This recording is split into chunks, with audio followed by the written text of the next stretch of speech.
Welcome back to our 3-part introductory series to systems change. In the previous film, we explored what are systems and what is systems change. Now we'll look at the importance of systemic worldviews. First, let's better understand what is a worldview. Simply, it is how we see the world. It is the frame through which we understand everything. Worldviews shape our sense of self, how we engage with others, and our behaviours and beliefs. They are embedded in our languages, our cultures, and our shared stories. As writer Anais Nin says, we don't see the world as it is, we see the world as we are. Individual worldviews are repeated within our families, communities, and societies, creating patterns that become reinforced. As human beings, we have an innate ability to spot patterns. Our brains look for them and seek to make sense of them. From the colour of ripe fruits to facial expressions to lines at the supermarket, we decode patterns all the time, often without our conscious awareness. Repeating patterns help us to discern between safety and risk. Our ability to understand similarities and differences has been crucial to our survival. In turn, our conscious and subconscious thinking and behaviour becomes patterned.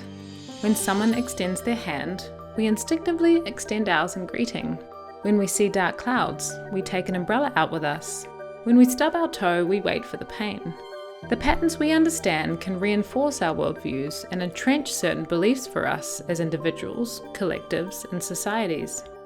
Our brains tend to notice patterns that are consistent with our existing beliefs and values, and filter out or ignore patterns that do not align with our worldview. We also seek them out in the stories we are told, the movies we watch, and the books we read. These individual patterns can repeat at scale and become reinforced. They become social norms and behaviours that deepen societal structures and inform policies and the governance of our institutions. Stereotypes are an example of this, preconceived notions and assumptions of individuals or groups that scale from personal beliefs out to influence societal or cultural beliefs, which can ripple out to shape the individual beliefs of others. As such, we recognise patterns in our surroundings to reduce our cognitive load, but also acknowledge that this can be limiting. In a world where there are diverse and multiple worldviews, and no singular or right way of seeing the world, it is important to recognise what shapes our thinking and behaviour. But it can be difficult to discern the patterns that live within us, particularly as many of us hold multiple worldviews. Today, there are a set of pervasive worldviews that frame and govern many of our societal and global systems, which champion rational, mechanistic thinking and logic, and thrive on narratives of dominance, subjugation, oppression, and separation.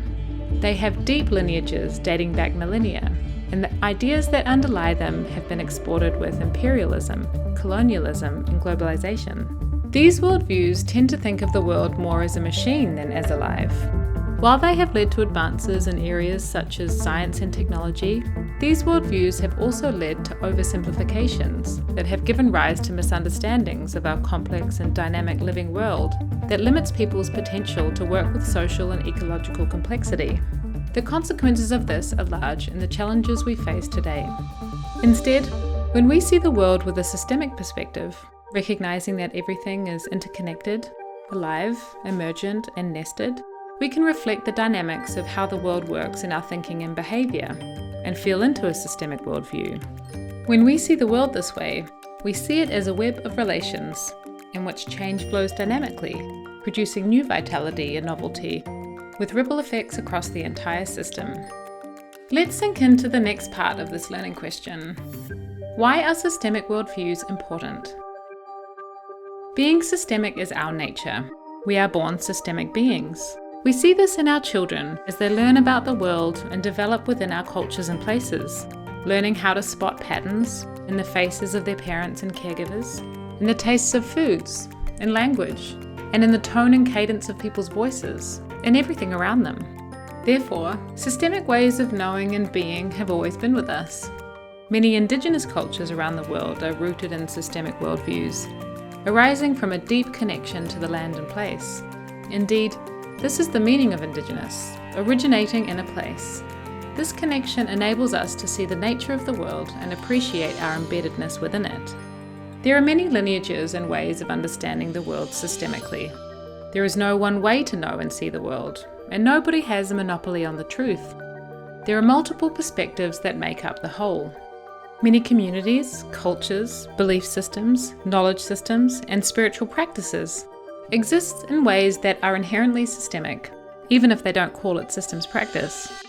And many systemic perspectives are growing out of the study of complexity within biology, physics, mathematics, cybernetics, through the development of permaculture and biomimicry, through the social sciences and design innovation, and through organisational change work and justice movements. Systemic worldviews are ever emerging, just as all worldviews are. Systemic ways of thinking, being, and doing can entwine and coalesce, bringing forth worldviews rooted in multiple lineages. Indigenous Australian researcher and author Tyson Younger-Porter writes of yarning, a holistic approach to knowledge sharing deeply rooted in Aboriginal cultures that involves active listening, storytelling, deep engagement, and recognition of diverse knowledge systems.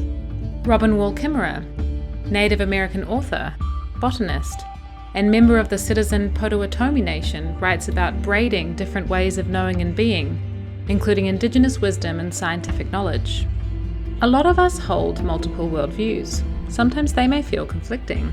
Likewise, societies can hold many worldviews with diverse and multiple historical, cultural, and spiritual lineages. These can also feel conflicting and lead to dominant struggles and ideologies. Instead of conflict, however, as societies, we can encourage and support multiple worldviews to coexist and weave together. Systems change work asks us to step into the rich, textured possibilities of systemic worldviews and bring together the multiple worldviews we hold.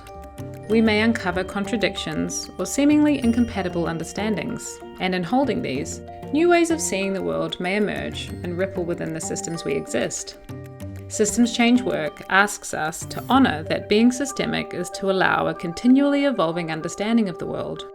As innately systemic beings, embodying systemic worldviews isn't just about learning. It's as much about unlearning, relearning, reclaiming, and reawakening who we are and remembering that we are part of the fabric of our places and our multi-species communities, and that our lives are deeply interwoven within the living systems that hold us. To bring forth deep change, we need to disturb the repeating patterns that exist within us as individuals, collectives, and societies that perpetuate worldviews that aren't systemic and don't reflect how our world actually is. Then we can experience the possibility of systemic transformation and enable new vitality in our ways of thinking, being, and acting, as well as in our interconnected social, ecological, societal, and planetary systems. Thank you for joining us in the second film in our 3-part series to Systems Change. Join us for the third and final part, in which we'll explore how we can work systemically for transformation.